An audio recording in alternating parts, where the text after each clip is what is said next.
Good morning, dear students. Welcome to this online lecture. I am Mr. Rahul Pawar. In today's lecture, we are going to study the practical on filling of TAN application form.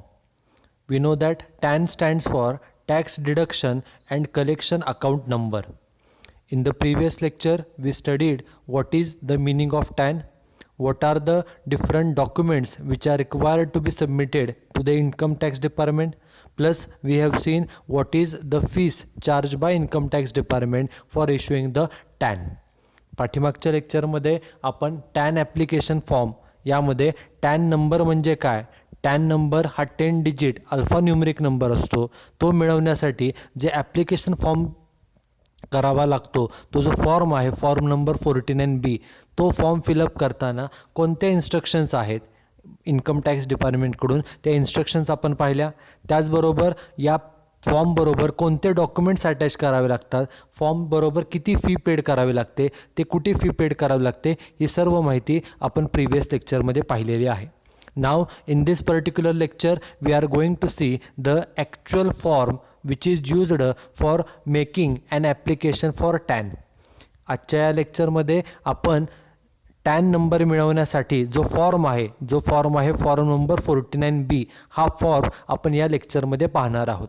पाठीमागच्या लेक्चरमध्ये सांगितल्याप्रमाणे की हा जो काय tan application form आहे हा एकूण 3 पेजचा फॉर्म आहे. This is a 3 page form which is used for making an application for getting the TAN number. TAN number मिळवण्यासाठी हा ॲप्लिकेशन फॉर्म आपल्याला फिलअप करावा लागतो. This application form can be filled in online mode as well as in the offline mode also. हा form तुम्ही वेबसाईटवरती जाऊन income टॅक्सच्या वेबसाईटवरती जाऊन ऑनलाईन पद्धतीने फिलअप करू शकता. त्याचबरोबर ऑफलाईन पद्धतीने देखील हा फॉर्म फिलअप करता येतो आणि आपल्याला तो इन्कम टॅक्स डिपार्टमेंटमध्ये जमा करता येतो. ओके, मग हा जो फॉर्म आहे 3 पेजचा फॉर्म हा आपल्या कन्व्हिनियन्ससाठी इथं आपल्याला लेक्चरमध्ये दिसावं म्हणून हा फॉर्म इथं वेगवेगळ्या पार्ट्समध्ये कट केलेला आहे. ओके, बघा फॉर्मचा फर्स्ट पार्ट काय सांगतोय, हेडिंग दिलेलं आहे फॉर्म नंबर 49B, जे आपण प्रिव्हियस लेक्चरमध्ये पाहिलं की जो टॅन ॲप्लिकेशन फॉर्म आहे त्याचा नंबर आहे फॉर्म नंबर 49B. हा कशासाठी फॉर्म आहे बघा, इथे सांगितलं आहे फॉर्म ऑफ ॲप्लिकेशन. कशासाठी application? For allotment of tax deduction and collection account number. जो टॅक्स डिडक्ट करणे आणि कलेक्ट करण्यासाठी जो अकाउंट नंबर लागतो त्यासाठीचा हा टॅन नंबर मिळवण्यासाठीचा हा ॲप्लिकेशन फॉर्म आहे under the section 203A of income tax act 1961. Okay, कोणत्याही व्यक्तीला कोणत्याही बिझनेसला जर ट्रान्झॅक्शनमधून एखाद्या व्यवहारामधून टॅक्स कट करण्याची त्यांची जबाबदारी असेल तर टॅक्स कट करण्यासाठी, डिडक्ट करण्यासाठी आणि तो टॅक्स कट केलेला कलेक्ट करून एकत्र करून गव्हर्नमेंटला जमा करण्यासाठी त्या बिझनेसकडे, त्या व्यक्तीकडे टॅन नंबर असणं गरजेचं आहे. आणि हा टॅन नंबर मिळवण्यासाठीच हा ॲप्लिकेशन फॉर्म आहे फॉर्म नंबर 49B. ओके, त्यानंतर बघा हा फॉर्म ॲड्रेस करायचा आहे टू असेसिंग ऑफिसर.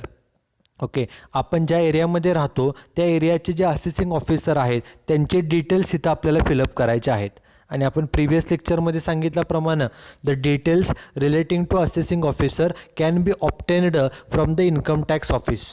ओके, आपल्या एरियाचे असेसिंग ऑफिसर कोण आहेत त्यांचे डिटेल्स आपल्याला इथं फिलअप करावे लागतात आणि ही सर्व माहिती आपल्या एरियामध्ये जे इन्कम टॅक्स ऑफिस आहे त्या ऑफिसमध्ये जाऊन आपल्याला ती माहिती मिळू शकते. आपण हे माहिती सोडून बाकीची सर्व माहिती भरावी आणि फॉर्म जेव्हा आपण सबमिट करायला जाणार आहोत इन्कम टॅक्स डिपार्टमेंटमध्ये त्यावेळेला आपल्याला तिथून देखील ही माहिती मिळू शकते.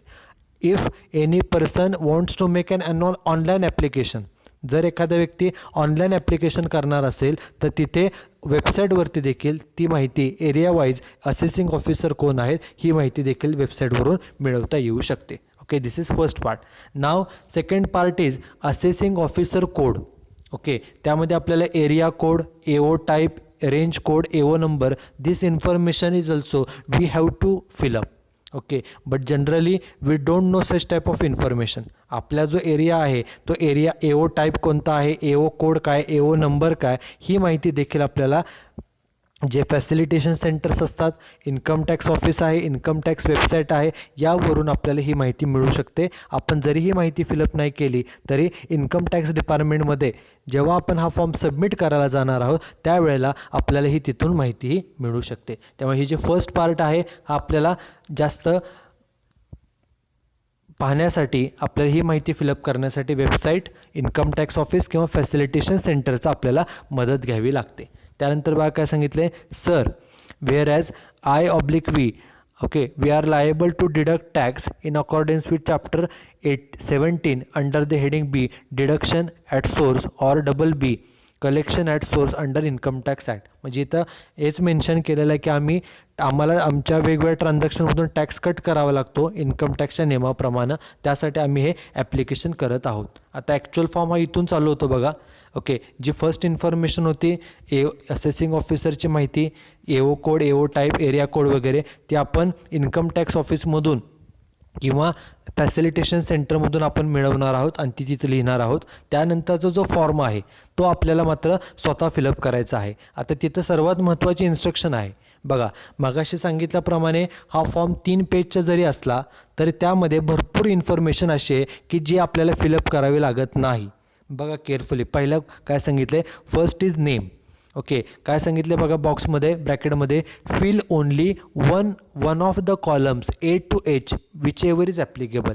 A to H म्हणजे A to H म्हणजे काय बघा, जर आपण हा जो टॅन नंबर आहे हा जर सेंट्रल गव्हर्नमेंट किंवा स्टेट गव्हर्नमेंटसाठी काढत असू, सेंट्रल गव्हर्नमेंट म्हणजे केंद्र सरकार, स्टेट गव्हर्नमेंट म्हणजे राज्य सरकार, राज्य सरकार किंवा केंद्र सरकारचं एखादं ऑफिस आहे त्यांच्यासाठी जर आपण हा नंबर टॅन नंबर मागत असू तर त्यासाठी एमध्ये माहिती भरा.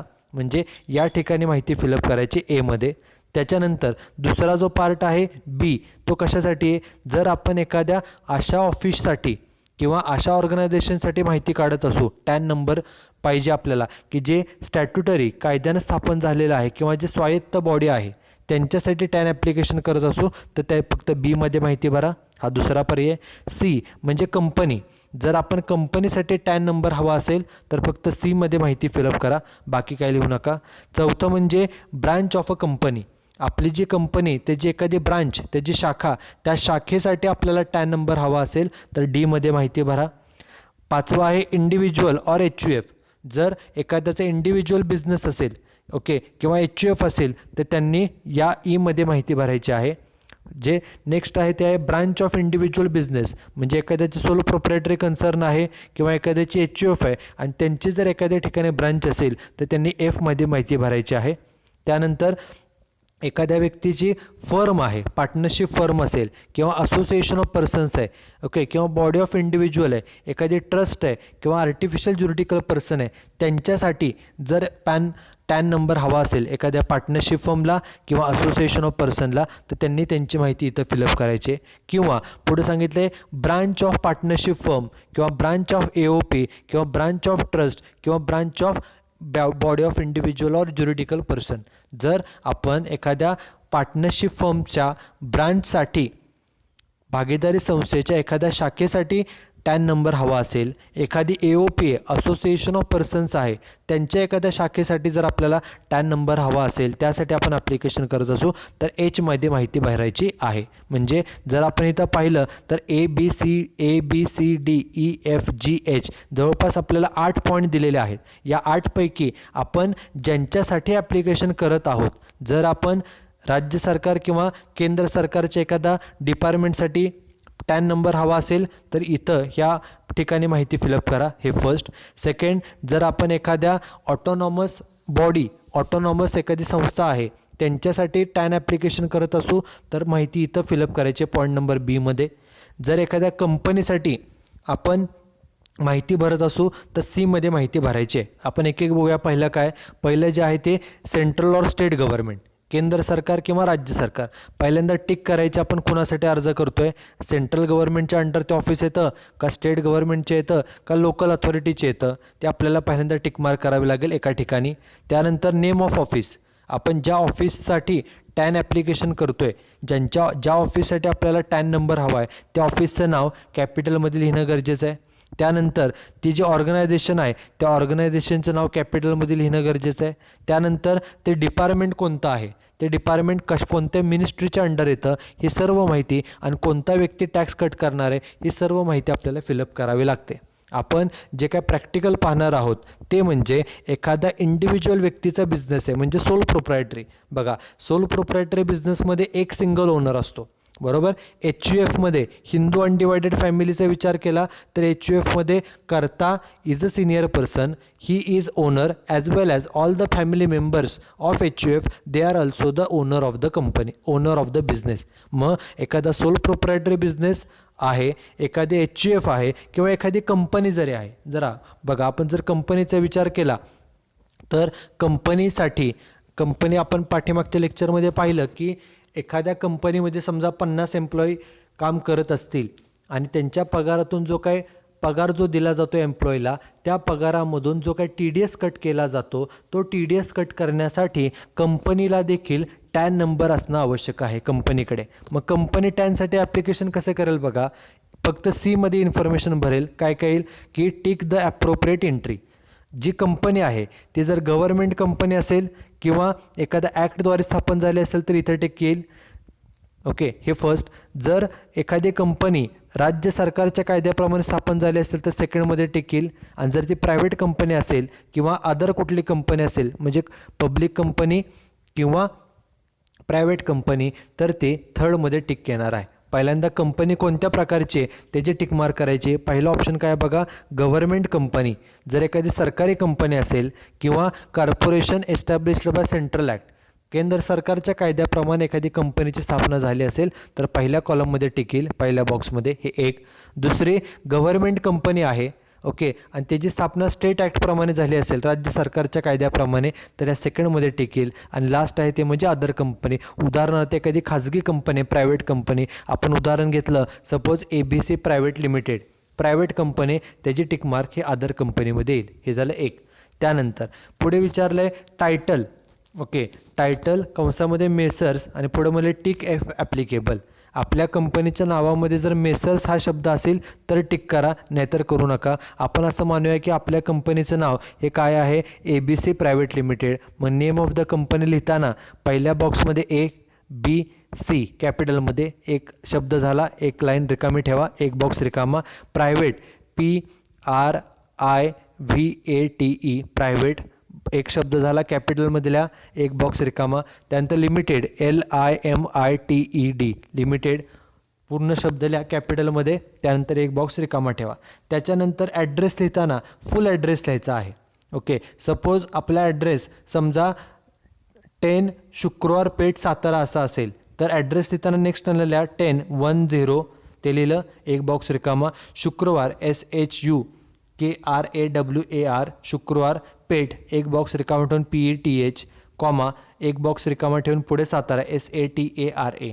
जो काय आपल्या कंपनीचं नाव आहे ते कंपनीचं नाव इथं मेन्शन करणं गरजेचं आहे. आता इथं फक्त आपल्याला नाव विचारलं आहे बघा, इथे ॲड्रेस मेन्शन करण्याची आवश्यकता नाही. ॲड्रेस हा पुढे येणार आहे, फक्त नेम ऑफ द कंपनी, त्यामुळे फक्त नाव लिहायचं ABC, एक बॉक्स रिकामा ठेवून प्रायव्हेट, एक बॉक्स रिकामा आणि लिमिटेड. एवढंच फक्त कंपनीचं नाव लिहा. त्याच्यानंतर विचारलं आपल्याला की designation of the person responsible for making oblique collecting the tax. आपल्या कंपनीमधील कोणता व्यक्ती हा टॅक्स कट करून तो गव्हर्नमेंटला जमा करणार आहे, त्या व्यक्तीचं डेजिग्नेशन हे आपल्याला या बॉक्समध्ये मेन्शन करायचं आहे. म्हणजे आपण इथं काय काय मेन्शन केलं, सगळ्यात पहिल्यांदा कंपनी कोणत्या प्रकारची आहे ते लिहिलं, त्यानंतर कंपनीचं नाव लिहिलं, त्यानंतर जो व्यक्ती टॅक्स डिडक्ट करणार आहे आणि जमा करणार आहे त्या व्यक्तीचं डेजिग्नेशनसुद्धा मेन्शन करावं लागेल. ओके, आपण कंपनीसाठी सपोज जर टॅन नंबर मागत असू, मिळवण्यासाठी ॲप्लिकेशन करत असू तर फक्त मध्ये इन्फॉर्मेशन भरायची आहे. ओके, त्याचबरोबर अजून एक आपण बघूया, जर एखादा इंडिव्हिज्युअल व्यक्ती आहे, if any individual person is running any business and he wants a TAN number. जर एखाद्या इंडिव्हिज्युअल व्यक्तीला टॅन नंबर हवा असेल किंवा HUFला टॅन नंबर हवा असेल हिंदू अनडिवायडेड फॅमिलीला, तर काय काय माहिती भरावी लागेल बघा. पहिल्यांदा टिक द ॲप्रोप्रिएट एंट्री. जर तो बिझनेस इंडिव्हिज्युअलचा असेल तर इंडिव्हिज्युअलला टिक करा, जर तो बिझनेस HUF असेल तर HUFला, दोनपैकी एका ठिकाणी टिक होईल. त्यानंतर title okay, title tick the appropriate entry for individual. Individual व्यक्तीसाठीच फक्त टिक मार्क करायचे. म्हणजे तो व्यक्ती जर मिस्टर असेल तर तो श्रीला टिक करेल, जर ती व्यक्ती लेडीज असेल तर श्रीमतीला करेल, जर ती अनमॅरिड लेडीज असेल तर ते कुमारीला टिक करेल. त्यापैकी एका ठिकाणी टिक करा. पण हे कुणासाठी? फक्त इंडिव्हिज्युअल व्यक्तीसाठी. जर इंडिव्हिज्युअल व्यक्तीला स्वतःच्या बिझनेससाठी टॅन नंबर हवा असेल तर त्यानं इथं त्यासाठी त्यानं श्री, श्रीमती किंवा कुमारी यापैकी त्याला जे लागू आहे त्याला त्यानं टिकमार्क करायचे आहे. त्यानंतर तो जो इंडिव्हिज्युअल व्यक्ती आहे त्याचं लास्ट नेम, त्याचं फर्स्ट नेम, त्याचं मिडल नेम हे कॅपिटलमध्ये मेन्शन करायचं आहे. जर आपण इंडिव्हिज्युअल व्यक्तीसाठी ॲप्लिकेशन करत असू तर, आणि जर आपण HUFसाठी ॲप्लिकेशन करत असू तर HUFचा प्रमुख कोण असतो? कर्ता. मग त्या कर्त्याचं सरनेम, कर्त्याचं फर्स्ट नेम आणि कर्त्याचं मिडल नेम हे तिथे मेन्शन करणं गरजेचं आहे. फक्त कर्त्याची इन्फॉर्मेशन तिथं फिलअप करावी लागते. जर हे कुणासाठी आहे? E point, it is for the individual or for the HUF. HUFसाठी टॅन नंबर हवा असेल किंवा इंडिव्हिज्युअलसाठी हवा असेल तर फक्त ईमध्ये आपल्याला माहिती ही फिलअप करणं आवश्यक आहे.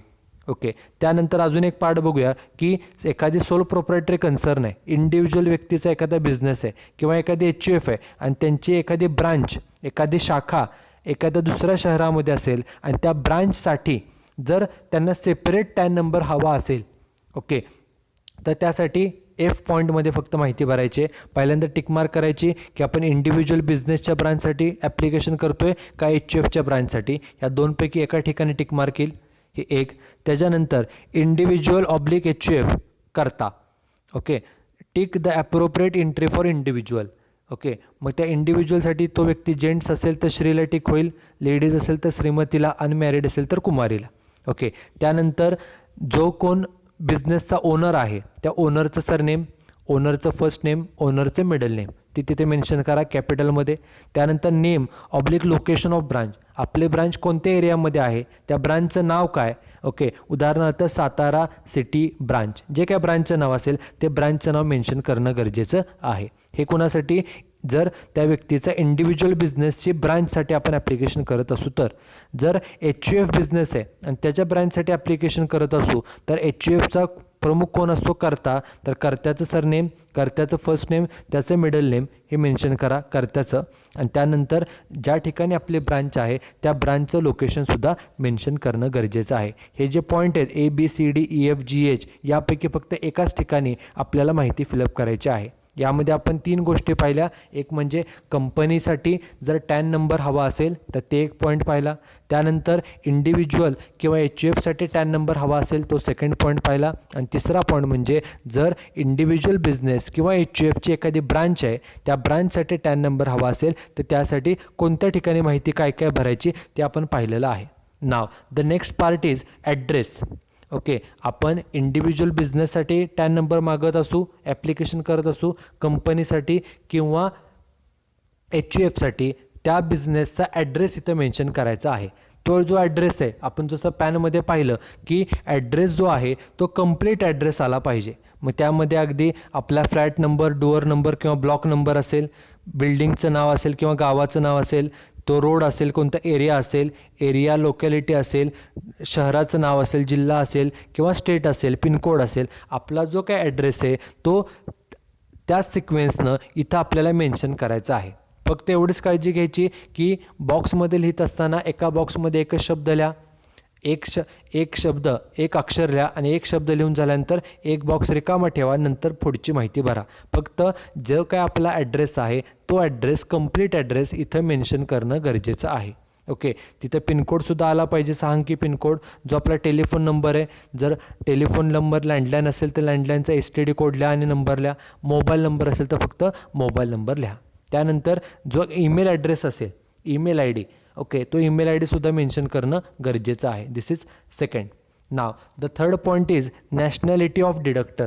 फक्त आपल्याला टिकमार्क करायचे, जो टॅक्स कट करणार आहे तो इंडियन नॅशनल आहे का फॉरेन नॅशनल आहे. आपण इंडियन नॅशनल आहोत त्यामुळे आपण इंडियनला टिकमार्क करायचे.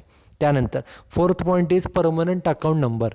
ज्या बिझनेससाठी आपण टॅन नंबर मागवत आहोत त्या बिझनेसचा जो पॅन नंबर आहे तो पॅन नंबर जो 10 डिजिट असतो अल्फा न्यूमरिक, तो पॅन नंबर इथे मेन्शन करणं कंपल्सरी आहे. This is point number 4. After that next point is existing TAN existing tax deduction account number if any. जर त्या बिझनेसचा अगोदरचा टॅक्स डिडक्शन अकाउंट नंबर असेल तर तो तिथं मेन्शन करा, असेल तर. तसंच पुढे दिलं आहे existing tax collection account number if any. जर टॅक्स कलेक्ट करण्याचा अकाउंट नंबर असेल तर मेन्शन करा, असेल तर करा, नाहीतर नाही मेन्शन केला तरी चालेल. असेल तर मात्र मेन्शन करणं गरजेचं आहे. आणि सर्वात शेवटी आपण ज्या दिवशी ॲप्लिकेशन करतो आहे त्याची तारीख, महिना आणि वर्षसुद्धा मेन्शन करणं गरजेचं आहे. आणि या बॉक्समध्ये जो कोण अर्जदार असेल त्याची सिग्नेचर ही बॉक्समध्ये येणं गरजेची आहे. ओके. आणि त्याच्यानंतर जो काय फॉर्मचा लास्ट पार्ट आहे तो म्हणजे व्हेरिफिकेशन. ओके. त्यामध्ये काय केलं जातं, I/V इथं त्या व्यक्तीचं नाव. ओके. समजा इंडिव्हिज्युअल व्यक्ती ॲप्लिकेशन करत असेल तर त्या इंडिव्हिज्युअलचं नाव. जर HUFसाठी ॲप्लिकेशन असेल तर कर्त्याचं नाव. जर कंपनीसाठी आपण ॲप्लिकेशन करत असू तर कंपनीमधील जो रिस्पॉन्सिबल ऑफिसर आहे त्याचं नाव. In the capacity of own. Okay. Do declare that above information is correct. Okay. ते मेन्शन करणं गरजेचं आहे. त्यानंतर व्हेरीफाईड टुडे, तारीख, डेट, महिना आणि इयर मेन्शन करा. आणि ॲट म्हणजे तिथं तुम्ही प्लेस मेन्शन करू शकता, त्याचबरोबर टाईमसुद्धा तिथं मेन्शन केलं जातं. आणि इथं signature oblique left hand thumb impression of the applicant. जर तो ॲप्लिकंट सही करणार असेल तर सही करेल, किंवा जर त्या ॲप्लिकंटला सही करता येत नसेल तर लेफ्ट हँड थंब इम्प्रेशन इथं केलं जातं. ओके. ही इन्फॉर्मेशन एवढी आपल्याला ही फिलअप केली जाते.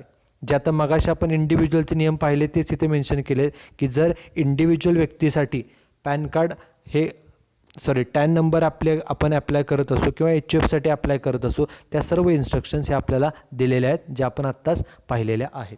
Okay. So this is a pro forma format for making application for getting the TAN number. Okay, in the previous lecture we studied what is TAN, what are the different instructions for filling the TAN application, and in this particular lecture we have studied the actual form, okay, in which we have to fill up certain details only. Okay, so that's it with today's lecture. Thank you very much.